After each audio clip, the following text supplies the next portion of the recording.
कैसे भी हो, कुछ भी हो, हमें बस अच्छा लड़का चाहिए। क्या कहती हो? हाँ हाँ हाँ, उसकी किस्मत में जो भी लिखा होगा वही होगा। तुम सबको बोल देना कि सब लोग उस दिन घर पे रहे, ठीक है? वो सब तो ठीक है, लेकिन उस दिन जब बबलू के सामने मालती आएगी, उसके पास पहनने के लिए नई साड़ी भी नहीं है। घर में 3-3 बहू है, उनमें से किसी से एक साड़ी मांग के मालती को पहना दो। बोल तो रहे हो, लेकिन क्या वो देंगे? नहीं दूंगी ये तो मैंने नहीं कहा था ना माँ, लेकिन वैसे बड़े खानदान के सामने पहनने लायक साड़ी ही नहीं है, मैं कहाँ से दूँ?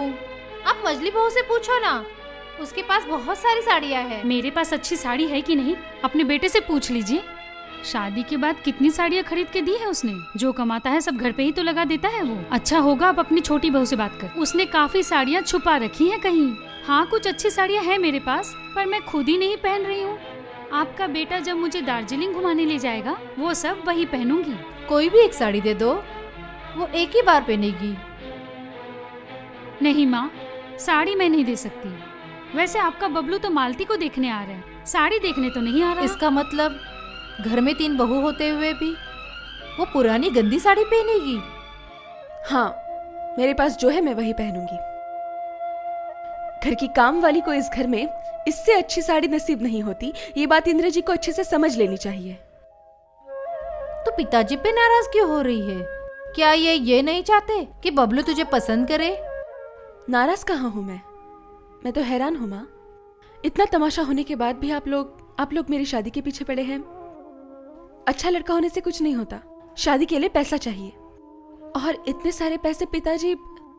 पैसे के बारे में तुझे सोचने की जरूरत नहीं। फिर मेरे सारे भाइयों के सामने जाके हाथ फैलाओगे और भाभीयों का ताना सुनेंगे आप। नहीं, मैं तुझसे वादा करता हूँ, तेरी शादी के लिए मैं उन तीनों से 1 रुपया नहीं लूंगा। इसका मतलब है कि आप आपके उस अमीर शिष्य के सामने जाके हाथ फैलाएंगे मेरे लिए? बोला ना मैंने, मैं किसी के आगे हाथ नहीं फैलाऊंगा। तो फिर आप इतने पैसे कहाँ से लाएंगे? ये घर तो मेरा ही है ना, ये घर तो मेरे बेटों की संपत्ति नहीं ना। क्यों जी? ये घर हमारा है, ये घर बेच के मैं तुम्हारी शादी करूंगा। घर बेच के? घर बेचोगे तो फिर आप लोग रहेंगे कहाँ? तेरी मांग में एक बार सिंदूर भर जाए, हम दोनों अपना बंदोबस्त कर लेंगे बेटी।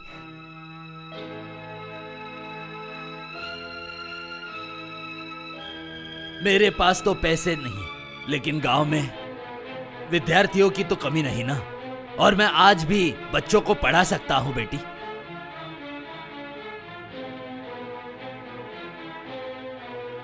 इसका मतलब है पिताजी आप इस उम्र में। जा, बबलू के आने का समय हो गया है, तू अपने कमरे में जा और अच्छे से बाल वाल बना के तैयार होके आ जा। और अगर तुझे अच्छा लगे तो यही साड़ी पहन के बाहर आ जा।